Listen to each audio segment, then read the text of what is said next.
ఆకాశమందు ఆసీనుడైన దేవా, నీ తట్టు నా కన్నులు ఎత్తుచున్నాను.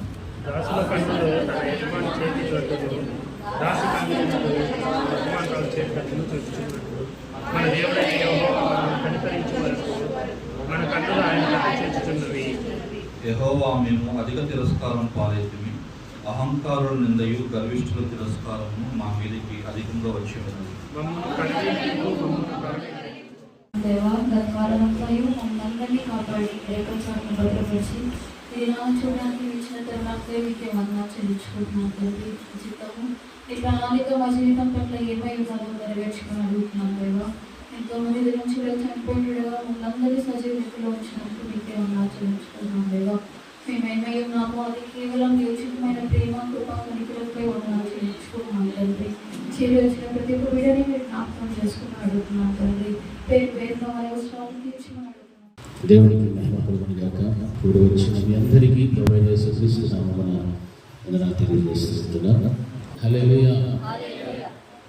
దేవుని యొక్క మహాకృప కనికరమును బట్టి మరి యొక్క విశ్రాంతి దినములో మనమందరం కూడా ప్రవేశించడానికి దేవుడు నాకును మీ అందరికీ కూడా సహాయం చేశాడు. అందును బట్టి దేవుని నామాన్ని మనం ఎంతగానో స్తుతించాలి, గణపరచాలి. మరి ఇంతవరకు దేవుని యొక్క సన్నిధానంలో మన పాటల ద్వారా, స్తుతి ఆరాధన ద్వారా, కీర్తనలు, ప్రార్థన వీటన్నిటి ద్వారా మనం దేవుడిని స్తుతించి గణపరచాం. అది దేవునికే మహిమ కలుగును గాక. హల్లెలూయా. పరిశుద్ధ గ్రంథం నుండి సామెతలు 30వ అధ్యాయము 19వ వచనం. కొండ మీద సర్పము జాడ, నడి సముద్రం మీద ఓడ నడుపు జాడ. హల్లెలూయా. హల్లెలూయా. అందరం గట్టిగా రెండు చేతులు అయితే దేవునికి మహిమపరచాలి. హల్లెలూయా, హల్లెలూయా. ఈ దినాన ఆ వాక్య భాగంలో రాయమైనటువంటి మూడవది ఏమిటంటే నడి సముద్రమున ఓడ నడుచు జాడ అనేటువంటి మాటలు గురించి మనం ఈ రోజున ధ్యానం చేసుకుందాం. పరిశుద్ధాత్మ దేవుడు మనకు సహాయం చేయగలగా. మరి ఆది కాండంలో మనం గమనించినట్లయితే 6వ అధ్యాయంలో ఉన్నటువంటి కొన్ని విషయాలలో అక్కడ మనకు ఒక ఓడ కనిపిస్తూ ఉంది. ఎవరిది ఆ ఓడ అంటే నోవహు గారు తన జీవించినటువంటి కాలంలో తండ్రి అయినటువంటి యెహోవా దేవుడు తన కుటుంబం కొరకు కట్టమని చెప్పబడినటువంటి ఆ యొక్క ఓడ మనకు కనిపిస్తూ ఉంది. నడి సముద్రమున ఓడ నడుచుచాడు. చూడండి, ఈ వాక్య భాగంలో మనం గమనిస్తే నడి సముద్రమునంటే సముద్రము యొక్క ఒడ్డున ఒక లోతు ఉంటుంది, కాస్త లోనికి వెళ్తే కొంచెం లోతు ఉంటుంది. ఇక నడి సముద్రానికి వెళితే ఎంత లోతు ఉంటుందంటే చాలా లోతైనటువంటి విధంగా మనకు కనిపిస్తారు. అటువంటి స్థలంలో ఏమి నడుస్తూ ఉన్నది అంటే ఓడ నడుచు జాడ అని మనకు వాక్య భాగంలో కనిపిస్తుంది. చూడండి, ఈ యొక్క సముద్రం అనేటువంటిది లోకానికి సాదృశ్యంగా మనకు కనిపిస్తుంది. నోవహు అని అంటే నెమ్మది లేకపోతే ఆదరణ అని దాని అర్థం. ఈ వాక్య భాగంలో మనం చూస్తున్నప్పుడు నడి సముద్రమున ఓడ నడుచు జాడ అని చెప్పబడుతూ ఉన్నది అంటే ఆ ఆది కాండంలో దేవుడు మొట్టమొదటిగా ఆ యొక్క సృష్టికి ప్రారంభమైన తర్వాత నోవహు కాలంలోనికి వచ్చినప్పుడు ఆ నోవహును గురించి వ్రాయమైనటువంటి విషయాలు మనకు చాలా బాగా తెలుసు. నోవహును గురించి ఆయన యొక్క మాటల్లో మనం వింటూ ఉన్నప్పుడు ఏం రాయబడుతుందంటే ఆది కాండము 6వ అధ్యాయము 9వ వచనాన్ని ఒకసారి చదువుకుందాం. ఆది కాండము 6వ అధ్యాయము 9వ వచనం. నోవహు వంశావళి ఇదే. నోవహు నీతిపరుడును తన తరములో నిందారహితుడునై ఉండెను. నోవహు దేవునితో కూడా నడిచిన వాడు. హల్లెలూయా, హల్లెలూయా. అర్థమైందా ఈ మాటలు? మీకు ఎంతమందికి అర్థమైంది? నోవహు ఎటువంటి వాడని చెప్తుందా? నీతిపరుడు ఒకటి. రెండవది ఎక్కడ నిందారహితుడు? తన తరములో నీకెవరు కూడా లేరు. నోవహు వంటి వాడు ఎవరు కూడా లేడు, కానీ తన ముందున్నటువంటి వారిలో ఆ తరములలో ఉన్నటువంటి ప్రజలందరిలో, వారి రక్త సంబంధికులలో, వారి తరములో నీతిపరుడును నిందారహితుడును అయి ఉన్నటువంటి వారు ఎవరైనా ఉన్నారంటే ఒక్క నోవహు మాత్రమే మనకు కనిపిస్తూ ఉన్నాడు. అందుకే వాక్య భాగంలో ఆయన ఎవరితో నడిచాడు అంటే దేవునితో కూడా నడిచినటువంటి వ్యక్తి అని మనకు పరిశుద్ధ గ్రంథంలో మనం గమనిస్తూ ఉంటున్నాం. నా ప్రియమైనటువంటి దేవుని బిడ్డలారా, ఈ వాక్య భాగంలో మనం గమనిస్తే నడి సముద్రమున ఓడ నడుచు జాడకి ఈ యొక్క నోబహు వంశానికి లేకపోతే నోబహు కుటుంబానికి దేవుని యొక్క రాకడకు కొన్ని అనుబంధాలు మనకు కనిపిస్తూ ఉన్నాయి. ఈ వాక్య భాగంలో మనం చూసినప్పుడు నోబహును గురించి చక్కగా ప్రస్తావిస్తూ ఉన్నాడు. ఆయన నీతిపరుడని. రెండవది, ఈ తరములో తన తరములో నిందారహితుడనే ఉండెను. కాబట్టి నోబహు ఎవరితో నడిచాడంటే దేవునితో కూడా నడిచాడు. దేవునితో కూడా నడిచాడంటే ఎలాగ అర్థం చేసుకుంటాం మనము? దేవుడు చేయబట్టుకుని నడిచాడనా, లేకపోతే దేవుడు నోబహుతో కూడా ఉన్నాడని ఎలా అర్థం చేసుకుంటాము? అది దేవుని యొక్క వాక్యము, దేవుని యొక్క చిత్రము ఏ విధంగా ఉందో దానిని బట్టి నడిచినటువంటి ప్రతి వారు కూడా దేవునితో కూడా నడిచిన వాడు. అంటే లోకముతో కానీ లేకపోతే లోక సంబంధమైనటువంటి విషయాలతో కానీ పాపముతో కానీ నడిచినటువంటి వారు కాదు అని అర్థం. అందుకే నోబహు నీతిపరుడును నిందారహితుడై ఉన్నటువంటి కారణమును బట్టి అతడు ఎవరితో నడుస్తూ ఉన్నాడంటే దేవునితో నడిచినటువంటి వాడు అని వాక్యంలో మనం గమనిస్తూ ఉంటున్నాం. 18వ వచనానికి మనం వచ్చేసరికి అక్కడ దేవుడు అక్కడ వ్రాయబడినటువంటి మాటలో ఒక మాట చెప్తున్నాడు. అయితే నీతో నా నిబంధన స్థిరపరచుదును, నీవును నీతో కూడా నీ కుమారులను నీ భార్యయు నీ ఓడలను ఆ ఓడలో ప్రవేశించవలెను. చూడండి, ఇక్కడ నోబహు గురించి చెప్పాడు. 18వ వచనంలో వచ్చేసరికి ఓడలోనికి ప్రవేశించమని చెప్తున్నాడు. ఎందుకు ఈ విషయాలన్నీ కూడా జరుగుతున్నాయి అంటే నరులందరూ కూడా భూమి మీద విస్తరింపని ఆరంభించిన తర్వాత అక్కడ కుమారులు పుట్టారు. అయితే వారిలో ఏమి ప్రబలం అవుతూ వచ్చారంటే పాపము, చెడుతనం అనేటువంటిది ప్రబలం అవుతూ వచ్చారు. అందుకే దేవుడు వాక్యములు ఏం రాయబడింది, నా ఆత్మ నరులతో ఎప్పుడు కానీ వాదించు చెప్పాడు.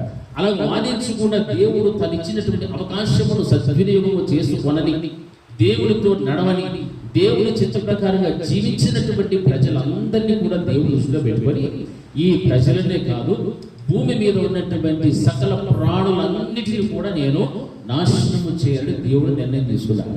ఆ విధంగా దేవుని యొక్క వాక్యముతో నడవలేక, దేవుని వాక్యాన్ని గ్రహించలేక, దేవుడికి ఇష్టలుగా బ్రతకనటువంటి వాళ్ళందరినీ కూడా దేవుడు నాశనం చేయడానికి ముందుగా ఇక్కడ నోబహుతో దేవుడు మాట్లాడుతున్న మాట ఏమిటంటే నీవు ఒక ఓడను సిద్ధం చేసుకోమని చెప్పాడు. ఎందుకంటే భూలోకం అంతా కూడా దేవుని యొక్క సన్నిధిలో చెడిపోయాలి, భూలోకం అంతా కూడా బలత్కారంతో నింపబడిపోయి ఉన్నది.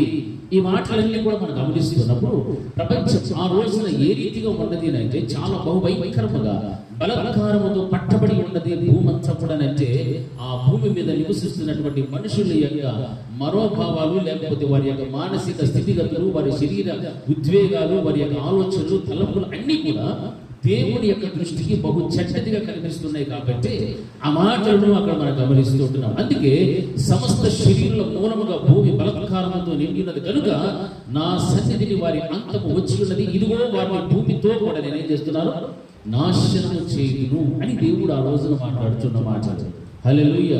మరి తండ్రి అయినటువంటి యెహోవా దేవుడు నోబహుతో చెప్తున్నటువంటి మాటలన్నీ కూడా వింటున్నప్పుడు నిజంగా ఆ క్రింది వచనాలను మనం చదువుకుంటూ వస్తే చితిసారకపు మ్రానుతో నీ కొరకు ఓడను చేసుకున్నాము. హల్లెలూయా. చితిసారకపు మ్రానుతో నీ కొరకు ఓడను చేసుకోమన్నాడు. తనతో ఉన్నటువంటి తన చుట్టూ ఉన్నటువంటి వారి కొరకు కాదు, ఆ యొక్క అన్యుల కొరకు కాదు, లేకపోతే దేవుని మాటను విననొల్లనటువంటి ప్రజల కొరకు కాదు. కానీ ఈ ఓడ ఎవరి కోసం కావాలి అంటే నోబహు కొరకు, తనకున్నటువంటి 3 కుమారులు ఆ యొక్క ఓడను కొరకు, వారి కొరకు మాత్రమే ఆ ఓడను నీవు తయారు చేసుకోమని చెబుతూ ఉన్నప్పుడు ఆ విధంగానే దేవుని యొక్క మాటలను విన్నటువంటి నోబహు ఆ రీతిగా ఓడను సిద్ధం చేయడం ప్రారంభించాడు. హల్లెలూయా, హల్లెలూయా. ఆ తర్వాత ఓడ అంతా కూడా సిద్ధపడిన తర్వాత అందులోనికి ఆయన చెప్తున్న మాట, నీవును నీతో కూడా నీ కుమారులను నీ భార్యను నీ ఓడను ఆ ఓడలో ప్రవేశించాలి. ఎందుకంటే సమయం ఏమైపోయాలి, ఆసన్నమైపోయాలి. దేని కొరకు? భూమి మీద ఉన్న సకల ప్రాణులన్నిటినీ భూమితో సహా దేవుడు ఏం చేయబోతున్నాడు, నాశనము చేయబోతున్నాడు. అయితే దేవునితో కూడా నడిచినటువంటి నోబహు ఉన్నాడు, ఆయన భార్య, 3 కుమారులు, 3 కోడళ్ళు ఉన్నారు. వారు ఎటువంటి వారు అంటే నోబహును బట్టి ఆయన నీతిపరుడు, నిందారహితుడు, దేవుడితో కూడా నడిచినటువంటి ఆ వ్యక్తి కుటుంబమును మాత్రమే దేవుడు ఏం చేయబోతున్నాడంటే రక్షించబోతూ ఉన్నాడు. రక్షించబోతున్నటువంటి ఈ కుటుంబాన్ని దేవుడు ఎందులో భద్రపరుచడానికి ఇష్టపడుతున్నాడంటే ఆ ఓడలో భద్రపరచడానికి ఇష్టపడుతున్నాడు. ఈ ఓడ ఇప్పుడు ఎక్కడ ఉంది అంటే లోకం అన్నటువంటి సముద్రములో ఉన్నది. ఆ సముద్రము ఎక్కడుంది అంటే నడి సముద్రమున ఓడ నడుచు జాడ అని చెప్తున్నారు. నడి సముద్రమున ఓడ నడిచేటువంటి జాడను మనం చూస్తున్నప్పుడు అందులో ప్రవేశించినటువంటి ఆ కుటుంబాన్ని ఎలువంటిది, ఆ కుటుంబంలో ఉన్నటువంటి యజమానుడు ఎటువంటి వాడో మనం గమనించాలి. దేవుని దృష్టిలో అటువంటి వాడు నిజంగా ఆ తరములో లేనటువంటి వాడుగా గమనిస్తున్నాడు. కాబట్టి ఆ తరములో లేనటువంటి నిందారహితుడు, నీతిపరుడు, దేవుడితో కూడా నడిచినటువంటి వాడు ఆ నీతి కార్యాలను బట్టి దేవుడు తనను తన కుటుంబాన్ని ఏం చేసుకోగలిగాడంటే రక్షించడానికి ఇష్టపడుతూ ఉన్నాడు. హల్లెలూయా, హల్లెలూయా.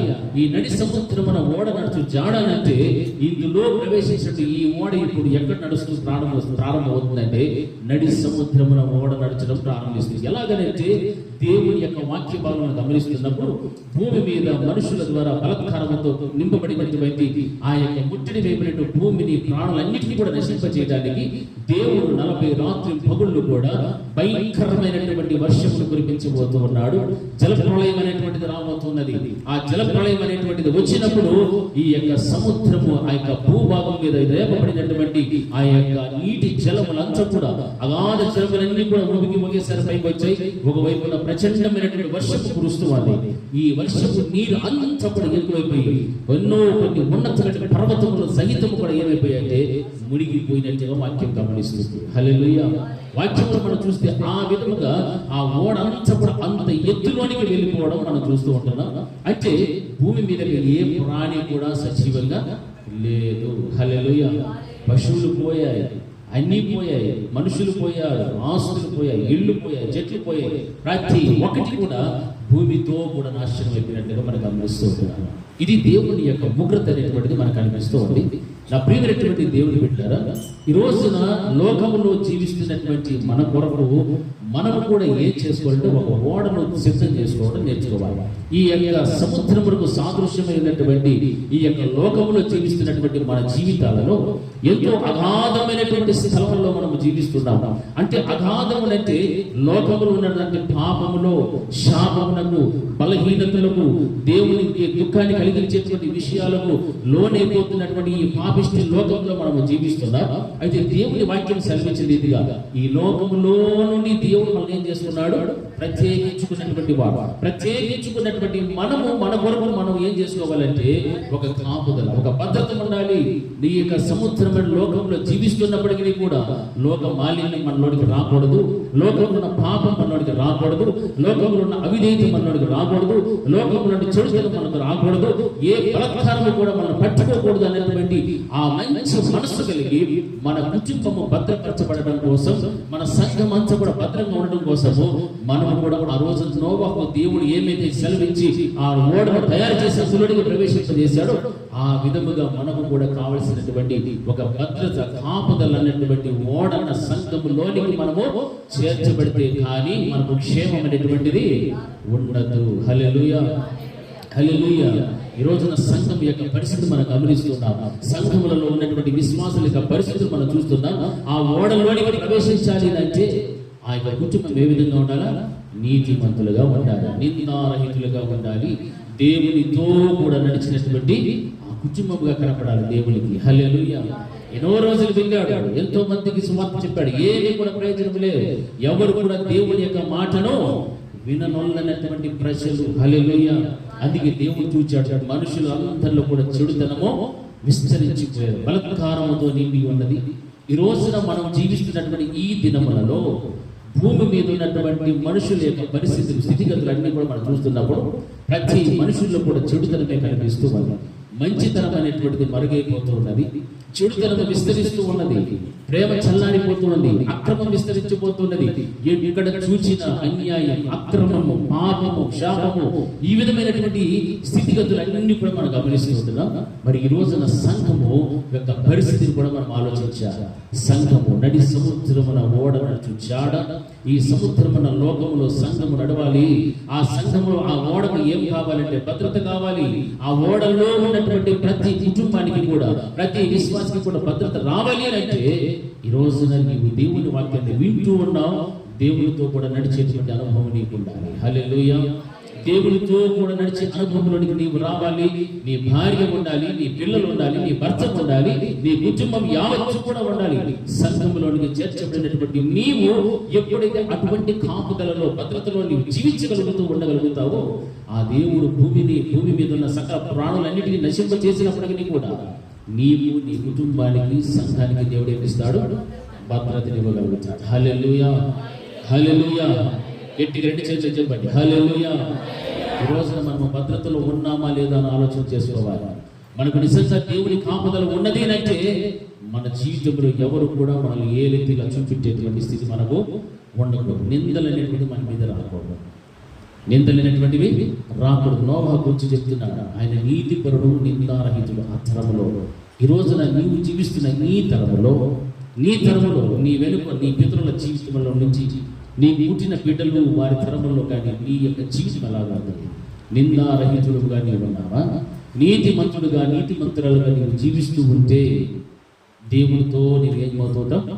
నడుస్తూ ఉంటావు. హల్లెలూయా, హల్లెలూయా. దేవునితో నడవడం అంటే దేవుని చిత్తానుసారముగా జీవించడమే. దేవుని వాక్యాన్ని పక్కన పెట్టి మన సొంత జ్ఞానాన్ని ఉపయోగించాలి. దేవుని యొక్క ఆలోచనలు ప్రక్కన పెట్టి మన ఆలోచన ప్రకారంగా మనము వెళ్ళాలి. దేవునితో కూడా నడిచినటువంటి వారు. అందుకే వారిని గురించి గొప్ప సాక్ష్య పరిశుద్ధ గ్రంథమైన బైబిల్లో వ్రాయబడి ఉన్నది. హల్లెలూయా. ఒకసారి ఒక రోజున మన పేర్లు కూడా ఒక గ్రంథంలో వ్రాయబడాలి. ఎక్కడది? జీవ గ్రంథంలో మన పేర్లన్నీ కూడా వ్రాయబడాలి. హల్లెలూయా. పరిశుద్ధ గ్రంథమైన బైబిల్ ఈరోజు దేవుడు మన చేతికి ఇచ్చారు. ఇందులో ఉన్నటువంటి అనేక మంది భక్తుల గురించి మనం నేర్చుకుంటున్నాం. అనేక విషయాల ద్వారా దేవుడు మనతో మాట్లాడుతున్నాడు. ఆయన మనస్సును మన కొరకు విప్పి పెట్టాడు. నా హృదయ ఆలోచనలు, నా తలంపులు, నా మనస్సు ఎటువంటిదో మీరు గ్రహించి దాని ప్రకారముగా మీరేం చేసుకోమంటున్నాడు? నడుచుకోమని చెప్తాడు. ఒక రోజున మనం ఈ రీతిగా నడుచుకుంటే మన పేర్లన్నీ ఎక్కడ రాయబడతాయి లేదా? ఎంతమంది ఉంది ఆ విశ్వాసము? నా పేరు జీవ గ్రంథంలో వ్రాయబడుతుంది అనే విశ్వాసం ఉన్న వాళ్ళకి గట్టిగా ఒకసారి హల్లెలూయా. Very good. ఇదే విశ్వాసంతో ముందుకు వెళ్ళాలి. ఏమో అని అనుకోండి, అక్కడే పడిపోతారు.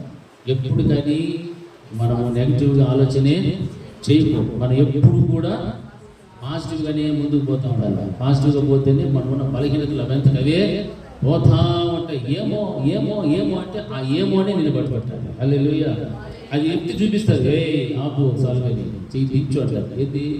నీలో వచ్చే అవిశ్వాసం, నీలో వచ్చేటువంటి అనుమానమే నేను దించుతాను. చేయి దించు సాల్వని ఒకసారి జ్ఞాపకం చేస్తారు. మీ సీన్ గుర్తు చేస్తారు. అది చూస్తే ఎక్కడ సిగ్గులేదు దించు అంటారు. మనం దాని అంతటి పక్కన పెట్టి దేవుని వైపు చూస్తే మన ఆలోచనలు అన్నీ కూడా ఎటువైపు అయిపోతాయి. అది హల్లెలూయా, హల్లెలూయా. వాక్యం అదే సెలవిస్తూ మనం నడి సముద్రమున ఓడ నడిపించాడ. ఆ ఓడలో ఎవరు ఉండాలని కోరుకోవాలి?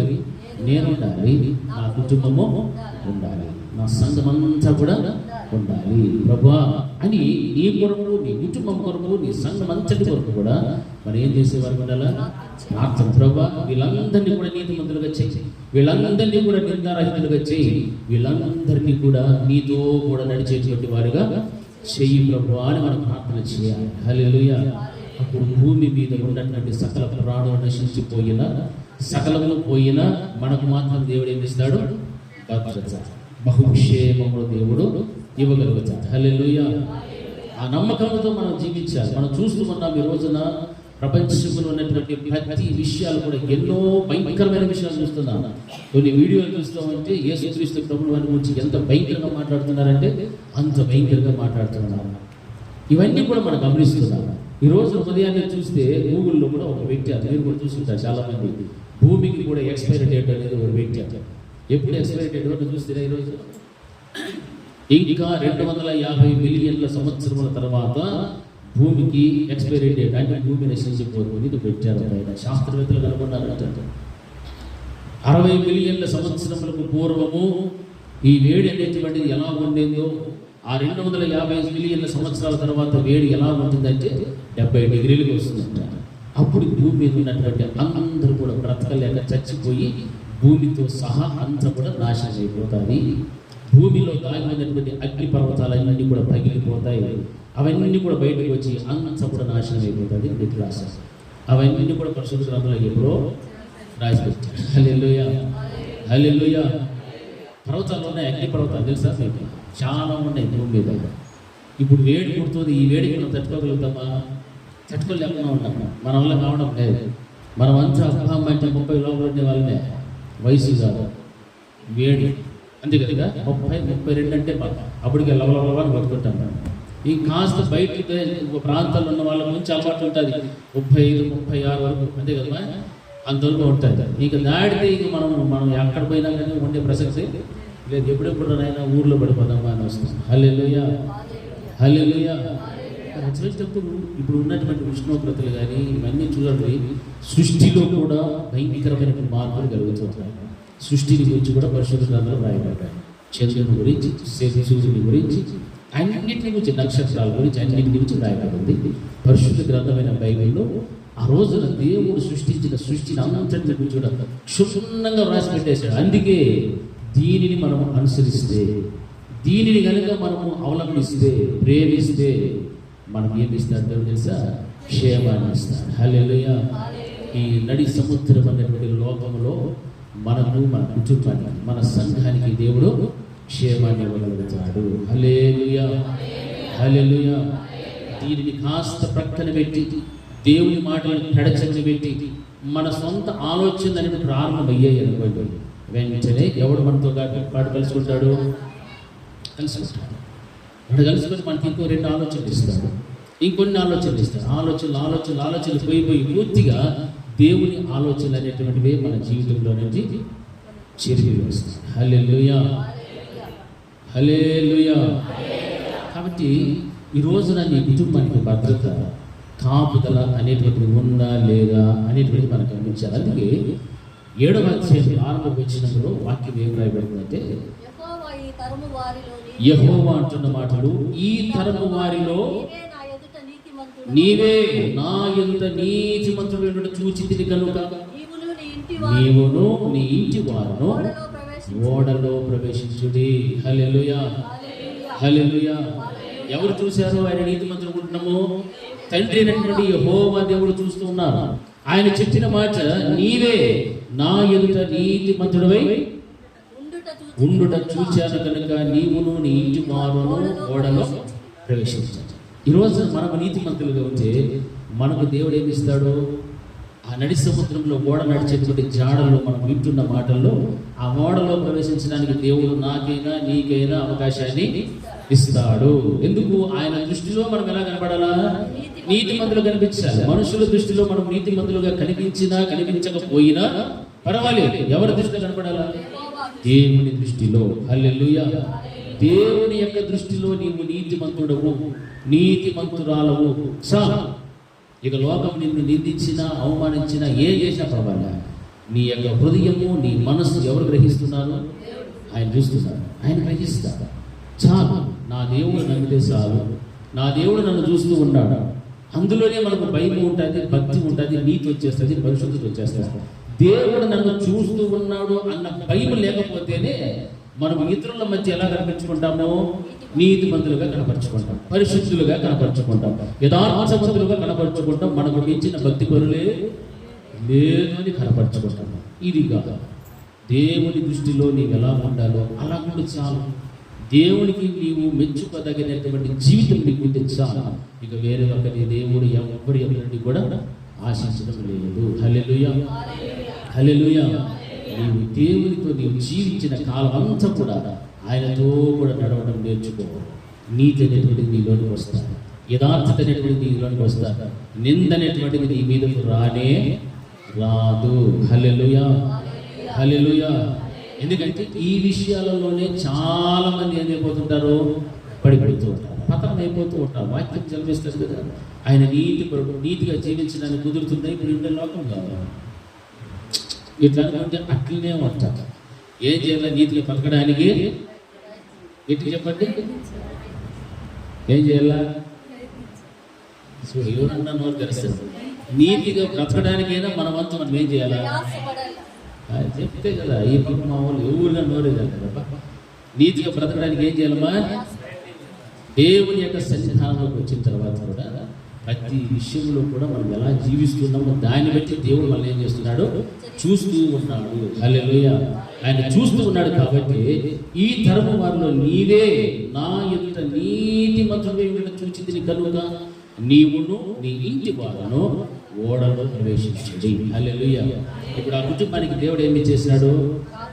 అంతే, భద్రత, కాపుదల, క్షేమాన్ని దేవుడు ఇచ్చాడు. నడి సముద్రమున ఓడ నడుచుంచాడు. ఈ రోజున నడి సముద్రంలో సంఘము ఏది అంటే క్రీస్తు స్వర్గము చేత సంపాదించినటువంటి సంఘము. ఈ సంఘము లోకంలో నడుస్తున్నప్పుడు ఎన్నో ఆటుపోట్లు, ఎన్నో ఎదురు దెబ్బలు, శోధనలు, నిందలు, అవమానములు, ఎన్నో బలత్కారమైన కార్యాలు అన్నీ కూడా సంఘం మీద పడుచున్నప్పుడు ఈ సంఘానికి, సంఘంలో ఉన్న బిడ్డలందరికీ కూడా ఏం కావాలి? భద్రత కావాలి. హల్లెలూయా. ఆ భద్రత మనకి ఎప్పుడు రాస్తుందంటే ఆయన దృష్టిలో నీతిమంతులుగా, నిందారహితులుగా, దేవుడితో నడిచేటువంటి ఆ మంచి అనుభవం ఉన్నప్పుడే ఈ యొక్క నడి సముద్రమున లోకంలో మనం జీవించిన అందులో నుండి ఏది కూడా మనలోనికి రాకుండా దేవుడు మనకి ఏం చేస్తాడు? కాపుదల. హల్లెలూయా, హల్లెలూయా. ఆ కాపుదల కోసం ప్రార్థన చేసి మనం జీవిస్తున్నటువంటి కాలము బహు చెడ్డది. చిట్ట చివరి దినాలు, కడవరి కాలంలో మనం బ్రతుకుతూ ఉన్నాం. ఈ విషయాలు మాత్రం మర్చిపోకూడదు. మనం ఎన్నో ప్రయత్నములు చేస్తున్నాం బ్రతకడానికి, జీవించడానికి, పోషింపబడటానికి ఎన్నో రకరకాల ప్రయత్నాలు చేస్తున్నాం. మంచిదే, కానీ దానికంటే ముందుగా మనం గమనించుకోవాల్సింది ఏంటంటే ఈ దినాలు ఏ దినాలు? కడవరి దినములు, చెడ్డ దినాలు. హల్లెలూయా.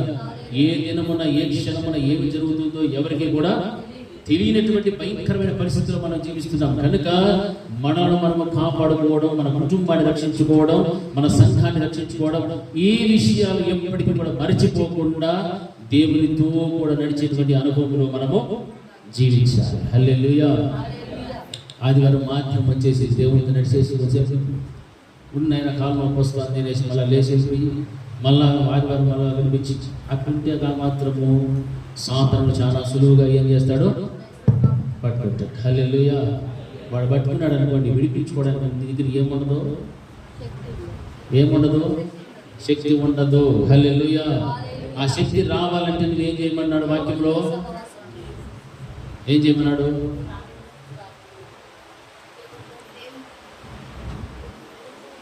ఏం చేయాలి?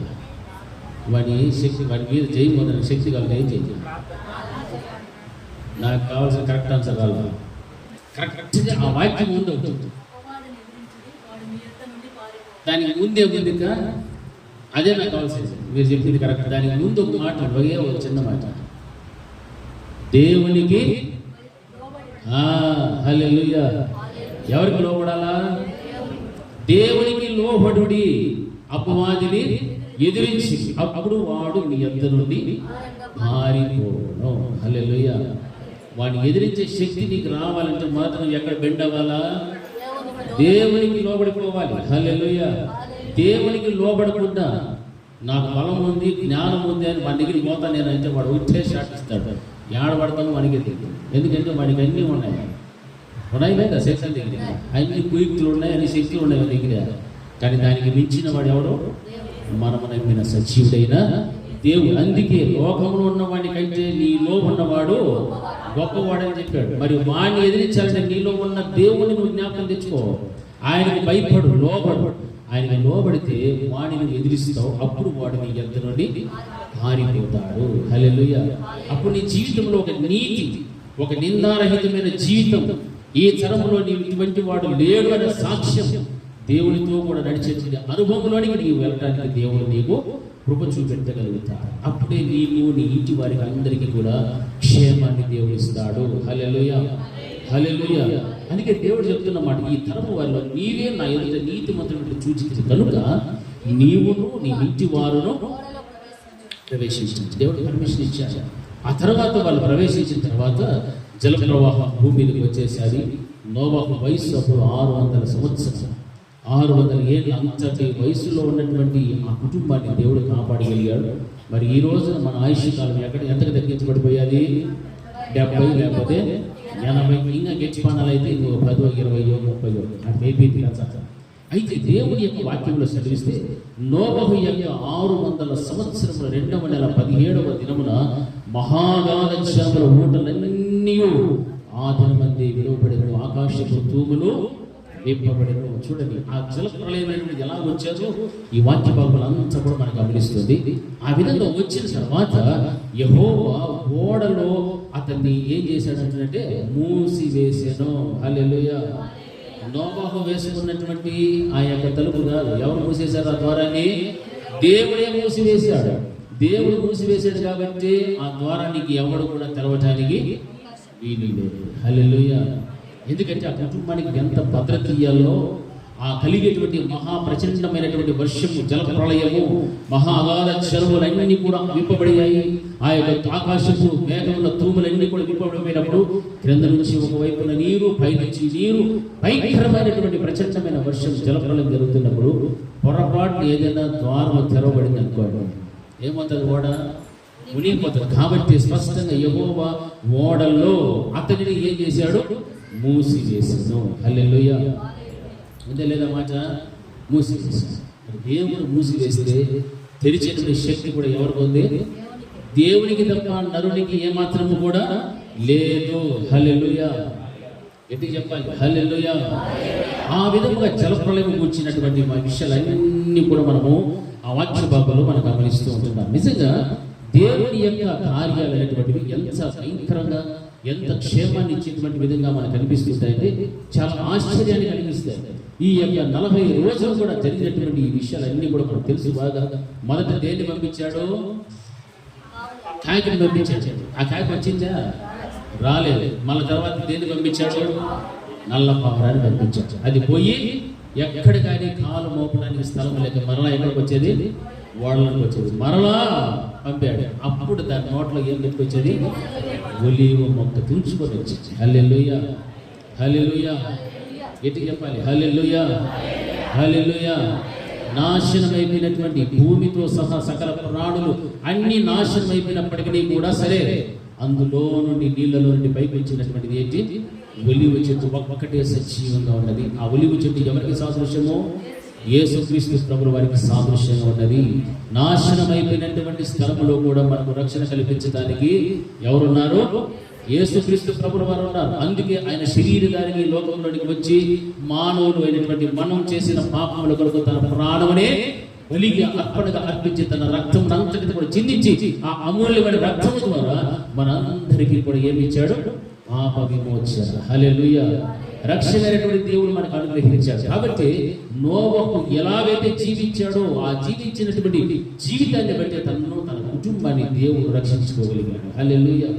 తనతో పాటు భూమి మీద ఉన్నటువంటి ప్రతి పక్షి, జంతువులన్నిటిని కూడా 2 జతలుగా తీసుకుని వెళ్ళాడు. ఎందుకంటే ఇక భూమి మీద ఆయన్ని నాశనమే. ఇక మరలా వీటి ద్వారా దేవుడు ఏం చేయడం ప్రారంభించాడు? అభివృద్ధి. హల్లెలూయా. ఆ విధముగా వాక్య భాగంలో ఉన్నటువంటి విషయాలన్నీ కూడా మనం గమనిస్తున్నప్పుడు నోవహు జీవితంలో ఎలా జీవించాడో ఆ విధంగా మనం జీవించడం నేర్చుకోవాలి. మత్తయి సువార్తలో మనం గమనిస్తే 24వ అధ్యాయం 38వ వచనం ఒకసారి చదవండి. మత్తయి సువార్త 24వ అధ్యాయం 38వ వచనం. జలప్రళయమునకు ముందటి దినములలో నోవహు ఓడలోనికి వెళ్ళిన దినము వరకు వారు తినుచు, త్రాగుచు, పెళ్లి చేసుకొనుచు, పెళ్లికిచ్చి ఉండిరి. జలప్రళయము వచ్చి అందరినీ కొట్టుకొని పోవు వరకు ఎరగకపోయి అలాగుననే మనుష్య కుమారుని రాకడ. హల్లెలూయా. నేను ప్రారంభంలోనే ఒక మాట చెప్పాను. జలప్రళయానికి దేవుని యొక్క రాకడకు దగ్గర సంబంధం. హల్లెలూయా. గట్టి చెప్పాలి. హల్లెలూయా. హల్లెలూయా.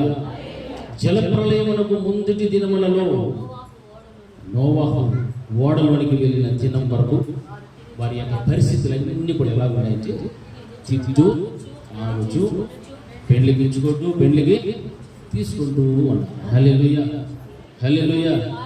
అందరినీ కొట్టుకొని పో వరకు ఆ జలప్రళయము వచ్చి అందరినీ కొట్టుకొని పో వరకు ఎరుగకపోయి అంటే వారి యొక్క జీవిత విధానం ఎలా ఉందంటే లోక సంబంధమైన విధంగా కనిపిస్తోంది. తింటున్నారు, తాగుచూ ఉన్నారు, పెళ్లికి ఇచ్చుకుంటున్నారు, పెళ్లికి తెచ్చుకుంటున్నారు. అయితే వాక్యం ఏం చెల్లిస్తుందంటే ఆ జల ప్రళయం వచ్చి అందరినీ కొట్టుకొని పోయేంత వరకు కూడా దేవుని యొక్క ఉగ్రతను గురించి కానీ దేవుని కోపాన్ని గురించి కానీ వారు ఎరగనటువంటి స్థితిలోనే ఉండిపోయింది. హల్లెలూయా. అందుకే ఆ యొక్క జల ప్రళయం అనేటువంటిది హఠాత్తుగా వచ్చినప్పుడు అక్కడ ఉన్నటువంటి అందరికీ కూడా ఏం కలిగాలి?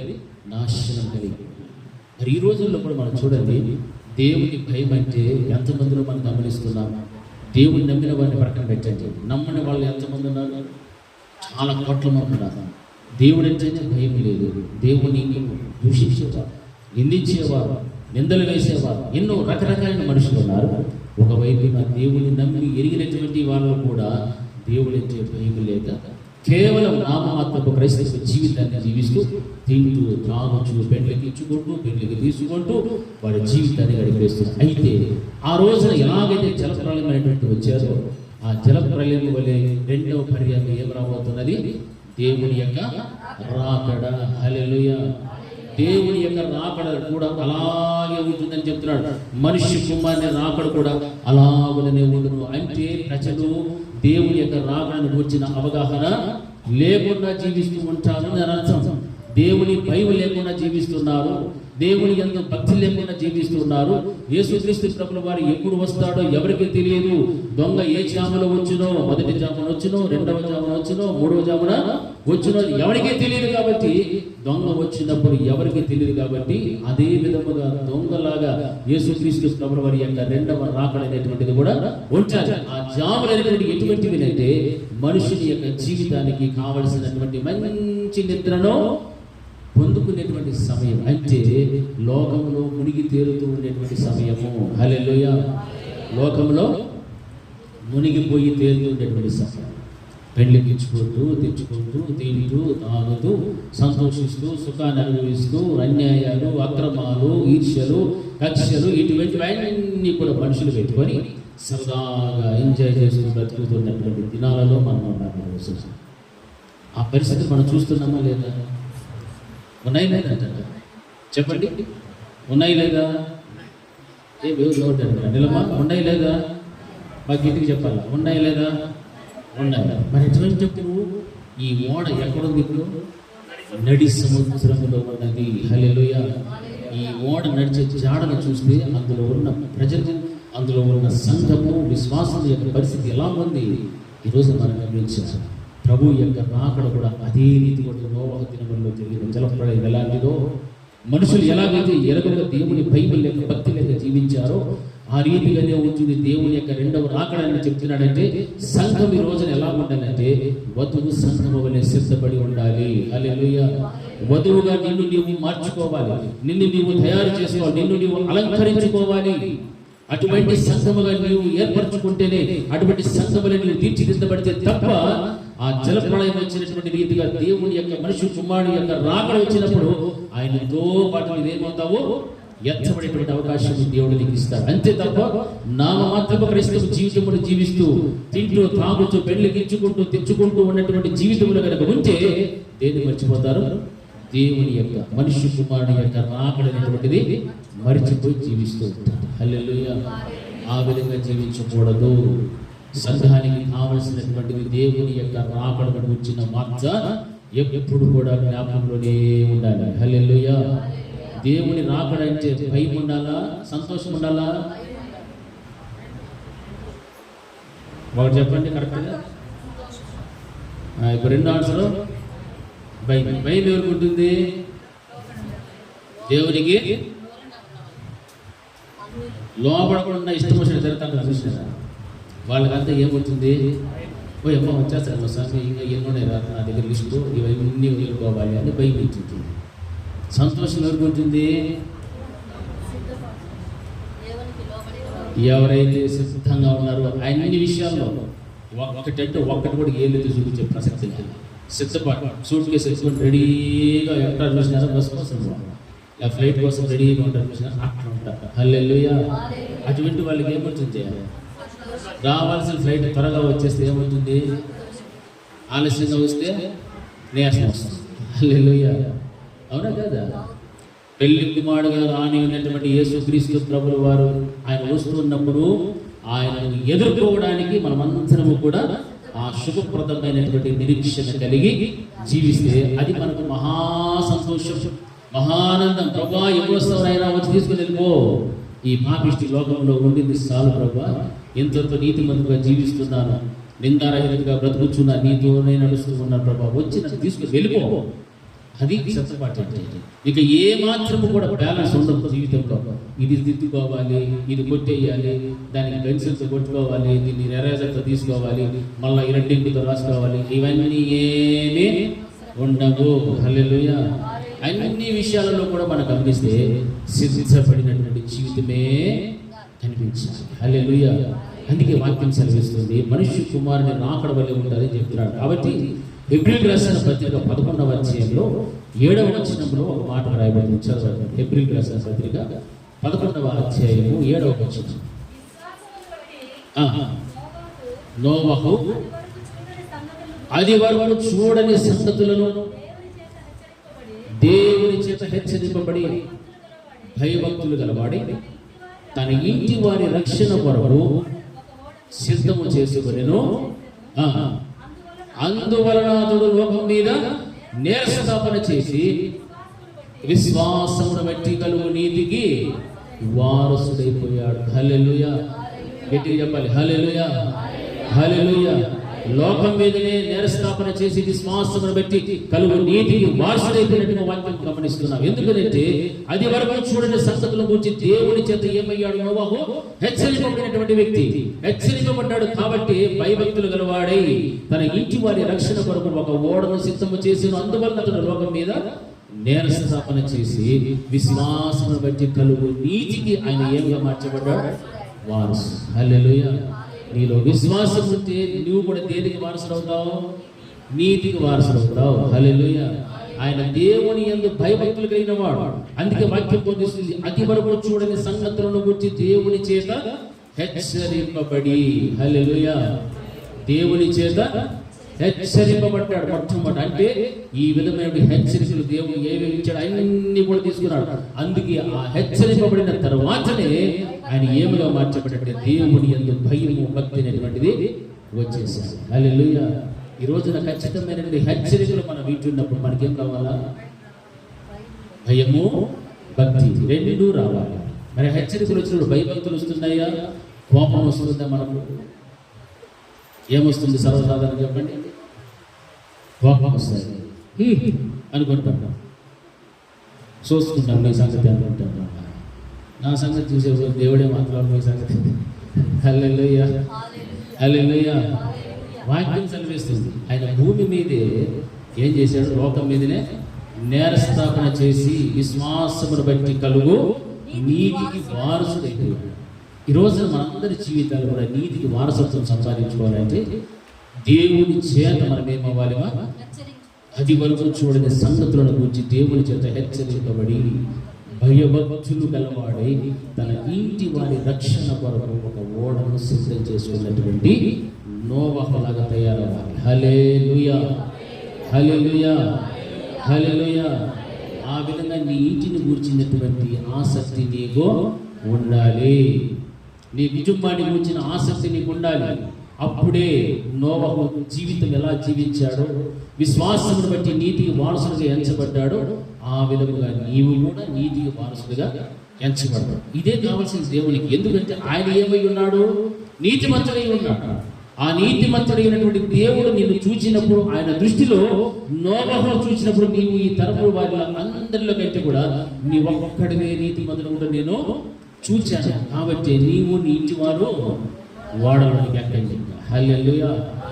చాలు. కుటుంబ యజమానుడు నీతిగా ఉంటే కుటుంబం అంతా కూడా ఎందులో నడిపించుకుంటాడు? నీతిలో నడిపించుకుంటాడు. యజమానుడు నీతిగా లేదనుకోండి, కుటుంబం అంతా కూడా ఎలా ఉంటుంది? అవినీతితోనే ఉంటారు. హల్లెలూయా. బిడ్డలు అవినీతిగా ఉంటారు. భార్య, భర్త, తల్లి, తండ్రి అందరూ అవినీతి పరులుగానే మిగిలిపోతారు. ఎప్పుడైతే వారు నీతి మంతులుగా కుటుంబంలోని యజమానులు ఉంటారో కుటుంబం అంతా కూడా ఎలా ఉంటుంది? నీతి మంతులుగా మార్చబడతారు. హల్లెలూయా. ఆ నీతిని బట్టి వారు భయము భక్తి అనేది వచ్చేస్తుంది. అప్పుడు దేవుడు వారిని చూసినప్పుడు వారిలో కనబడేటువంటి ఏమిటంటే నీతి. హల్లెలూయా, హల్లెలూయా.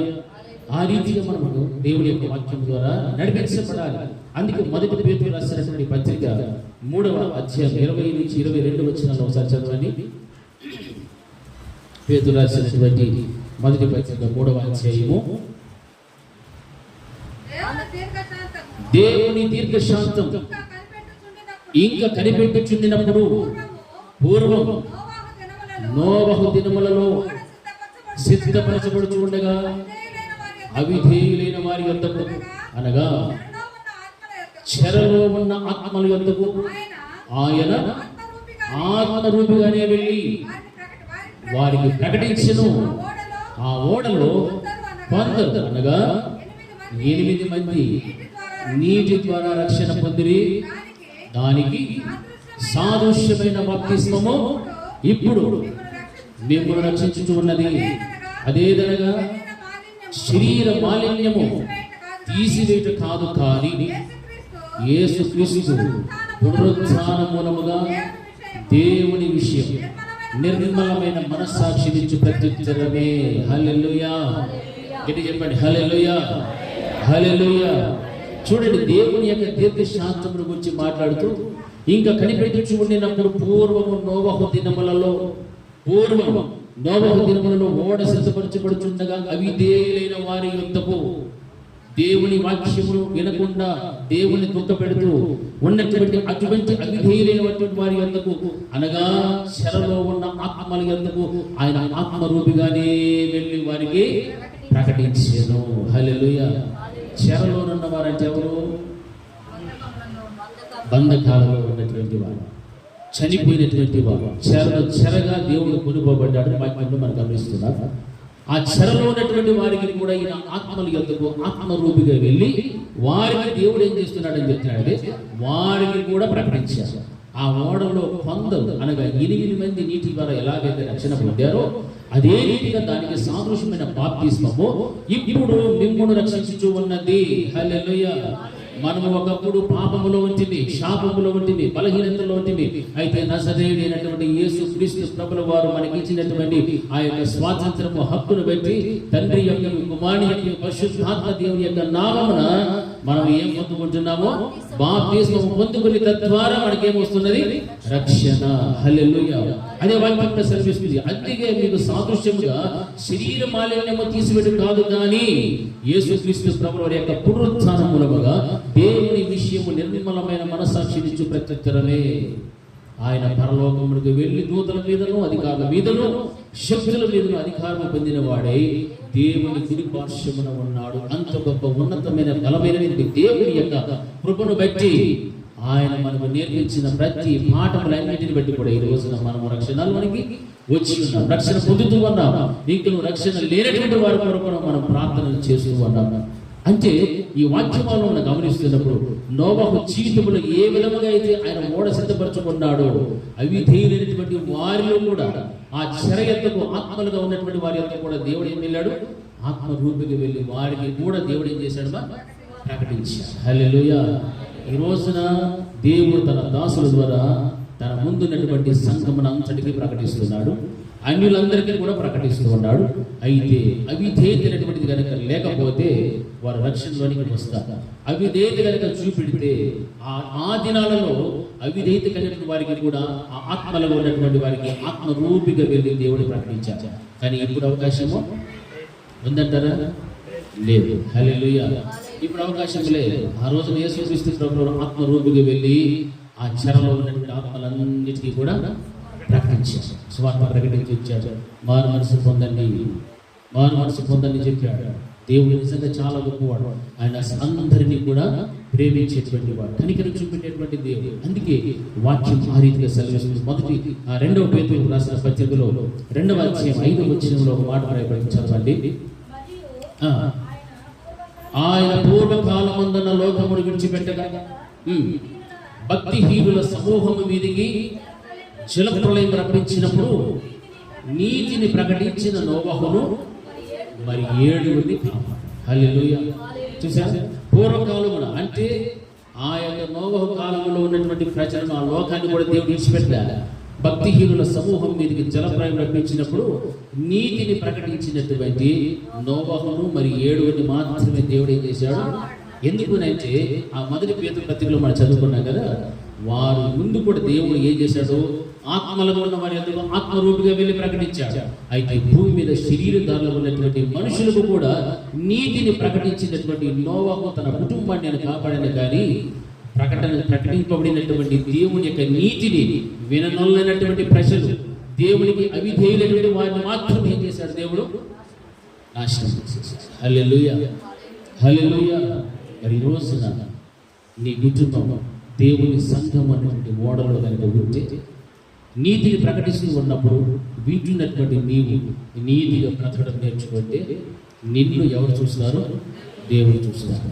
నేను చూసినప్పుడు నీవు నీతిమంతుడిగా బ్రతుకుతుంది. కాబట్టి ఈ తరంలో నీ వంటి నీతిమంతుడే లేడు. అందుకే నీకు నీ ఇంటి వారికి నేను నేర్పిస్తున్నాను రక్షణ.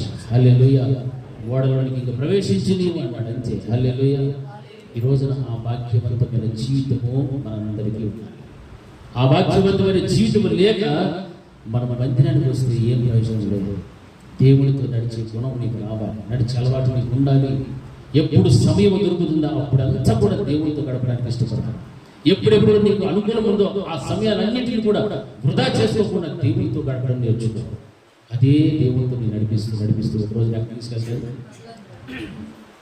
ఎక్కడ తీసుకెళ్తాడు? పరలోకానికి తీసుకుని వెళ్ళిపోతాడు. హల్లెలూయా, హల్లెలూయా. నోవహు కుటుంబాన్ని రక్షించిన దేవుడు, భద్రపరిచినటువంటి దేవుడు ఆ కుటుంబానికి ఇచ్చిన క్షేమాన్ని మనం చూస్తున్నాము. ఈ రోజు మన కుటుంబానికి దేవుడు ఏం ఇస్తాడు? క్షేమాన్ని ఇస్తాడు, భద్రతని ఇస్తాడు. నడి సముద్రంలో మనం ఉన్నాము, మునిగిపోతే ప్రయోజనం లేదు. మనం ఎక్కడుండాలా? సంఘములో చేర్చబడాలి. సంఘములో చేర్చబడిన నీవు ఈ సంఘానికి శిరస్సు ఎవరు? క్రీస్తు. ఆయన శిరస్సు ఉంటే సంఘమంతా కూడా ఆయన శరీరము. ఆ శరీరము నుంచి మనమందరూ కూడా ఒక్కొక్కరు ఒక్కొక్క అవయవం వలె అమర్చబడి ఉండాలి. హల్లెలూయా. ఆ అవయవం ఎక్కడ ఉండాలో అక్కడే అమర్చబడాలి.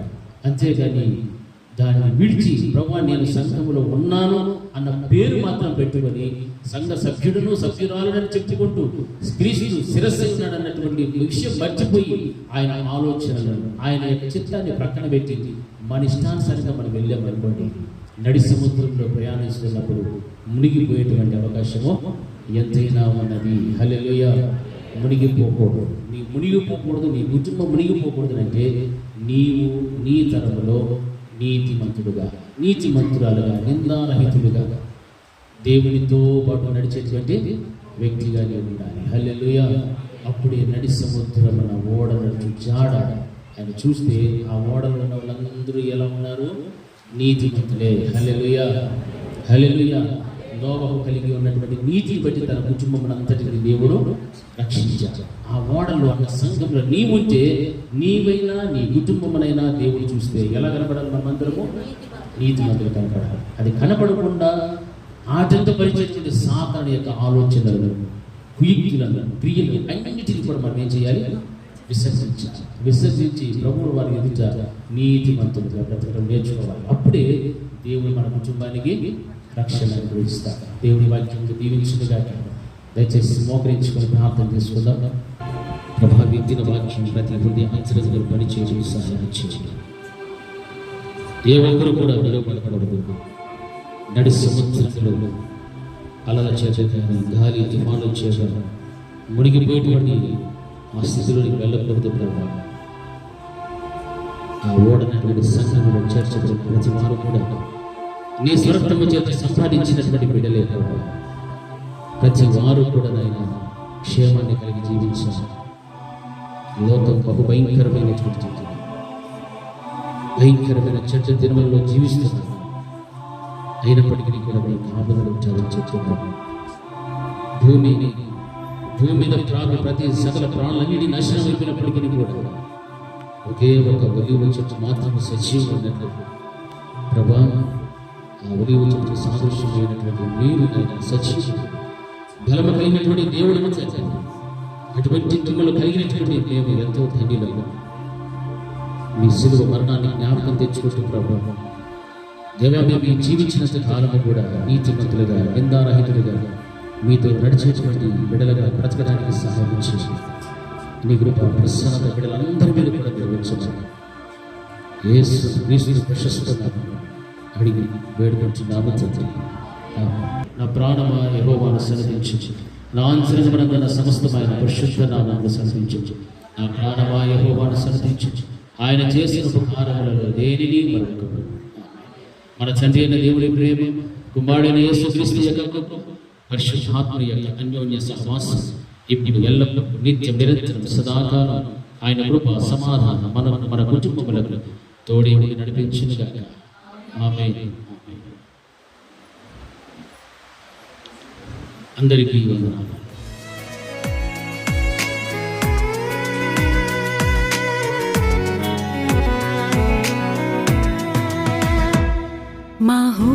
మహోన్నతుడాని కృప చాలయా, ఎడబాయని నీ ప్రేమయే మధురం. నా దైవమా ప్రియ యేసయ్యా, నీవే నా గానము, నీవే నా గానము. మహోన్నతుడాని కృప చాలయా, ఎడబాయని నీ ప్రేమయే మధురం. నా దైవమా ప్రియ యేసయ్యా, నీవే నా గానము, నీవే నా గానము.